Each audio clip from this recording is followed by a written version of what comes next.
ఓం శ్రీ గురుభ్యో నమః.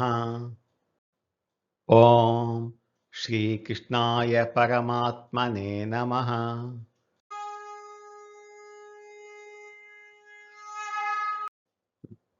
భగవద్గీత మోక్ష సన్యాస యోగంలో ఈరోజు మనం 22, 23 శ్లోకాలను తెలుసుకుందాం.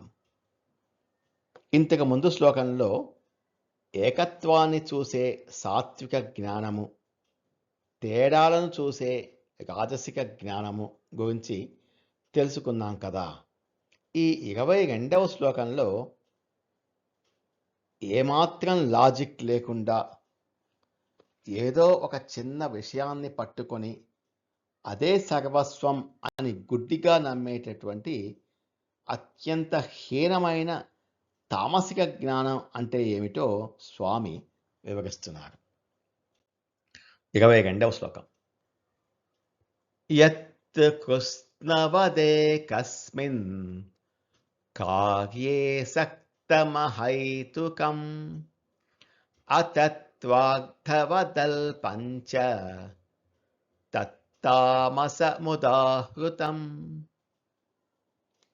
తమోగుణంలో ఉన్న వ్యక్తి బుద్ధి ఎంత గుడ్డిగా, ఎంత సంకుచితంగా ఆలోచిస్తుందో వివరిస్తున్నారు. ఏకస్మిన్ కార్యే సక్తం, ఒక చిన్న విషయానికే అతుక్కుపోవటం. తామసిక జ్ఞానం ఉన్న అతనికి విశాలమైన ఆలోచనలు ఉండవు. తన శరీరమే సర్వస్వం అనుకుంటాడు, లేదా తాను నమ్మిన ఒకే ఒక ఆచారం, ఒకే ఒక విగ్రహము, లేదా ఒక చిన్న పని అదే లోకంలోకెల్లా గొప్పది అని మూర్ఖంగా నమ్ముతాడు. దాన్ని మించి ఈ సృష్టిలో ఇంకేమీ లేదన్నట్లుగా దానికి అతుక్కుపోయి సక్తం జీవిస్తాడు. అహైతుకం, లాజిక్ లేదా కారణం లేకపోవటం. ఇతను చేసే పనులకు లేదా నమ్మే విషయాలకు ఎలాంటి హేతువు లేకపోతే లాజిక్ ఉండదు. నువ్వు ఈ పని ఎందుకు చేస్తున్నావు, దీని వెనుక ఉన్న అర్థం ఏమిటి అని అడిగితే అతనికి సమాధానం తెలియదు. మా తాతలు చేశారు కాబట్టి నేను చేస్తున్నాను అని గుడ్డిగా ఫాలో అవుతాడు తప్ప అందులో ఉన్న శాస్త్రాన్ని తెలుసుకోవటానికి ప్రయత్నించాడు. అతత్వార్థ వదల్పంచ, అది సత్యం లేనిది, అల్పమైనది. ఈ జ్ఞానం తత్వానికి అంటే సత్యానికి చాలా దూరంగా ఉంటుంది. దేవుడు అంతటా ఉన్నాడు అనే సత్యాన్ని వీరు అంగీకరించరు. ఇతని ఆలోచన విధానం చాలా అల్పంగా, చాలా చిన్నదిగా, నేరో మైండెడ్గా ఉంటుంది. ఎవరైనా మంచి చెప్పినా కూడా వినడు. తత్తామసం ఉదాహృతం, అట్టి జ్ఞానము తామసము అని పేర్కొనబడింది అని అంటున్నారు శ్రీకృష్ణ పరమాత్మ. ఒక చిన్న బావిలో పుట్టి పెరిగిన కప్పకు ఆ బావి మాత్రమే ప్రపంచం. ఆ కప్ప దగ్గరికి సముద్రంలో ఉండే ఒక చేప వచ్చి బయట మహాసముద్రం ఉంది, అది ఈ బావి కంటే కూడా ఎన్నో లక్షల రెట్లు పెద్దది అని చెబితే ఆ కప్ప అస్సలు నమ్మదు. పోరా పిచ్చోడా, నా బావి కంటే పెద్దది ఈ సృష్టిలో ఏదీ లేదు, ఇదే సర్వస్వం అని వాదిస్తుంది. సరిగ్గా తామసిక జ్ఞానం ఉన్న అజ్ఞాని పరిస్థితి కూడా ఇంతే. అతనికి తెలిసిన ఒక చిన్న విషయాన్నే వేదంగా నమ్ముతాడు తప్ప విశాలమైన సత్యాన్ని చూడలేడు. ఎలాంటి లాజిక్కు, కారణము, విశాల భావన లేకుండా కేవలం ఒక చిన్న గుడ్డి నమ్మకంతో గిరిగీసుకొని బతికే మూర్ఖపు ఆలోచన విధానమే అత్యంత హీనమైన తామసిక జ్ఞానము అంటున్నారు శ్రీకృష్ణ పరమాత్మ. యత్తు కృష్ణవదే కస్మిన్ కార్యే సక్తమహైతుకం అతత్వార్థవదల్పంచ తత్తామసముదాహృతం.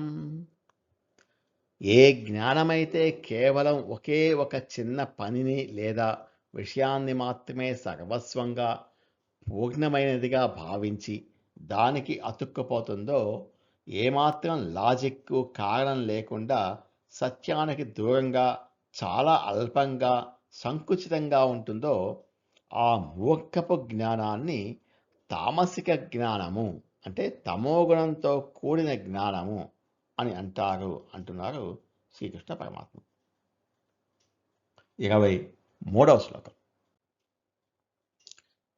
మనుషుల ఆలోచన విధానం జ్ఞానంలోని 3 రకాలను తెలుసుకున్నాం కదా. ఇప్పుడు ఈ 23వ శ్లోకం నుంచి మనుషులు చేసే కర్మలు అంటే పనులు ఎలా 3 విధాలుగా ఉంటాయో చెప్పడం ప్రారంభిస్తున్నారు స్వామి. అందులో అత్యుత్తమమైన సాత్విక కర్మ గురించి ఈ శ్లోకంలో వివరిస్తున్నారు. 23వ శ్లోకం.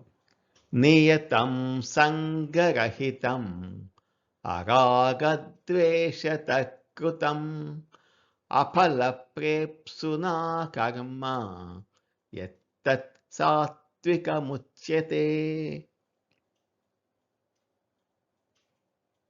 సత్వగుణంలో ఉన్న గొప్ప వ్యక్తి పనులు ఎలా ఉంటాయో వివరిస్తున్నారు. నియతం అంటే నిర్ణయించబడిన బాధ్యత. సాత్విక కర్మ అంటే ఎక్కడో అడవుల్లోకి వెళ్ళి చేసేది కాదు.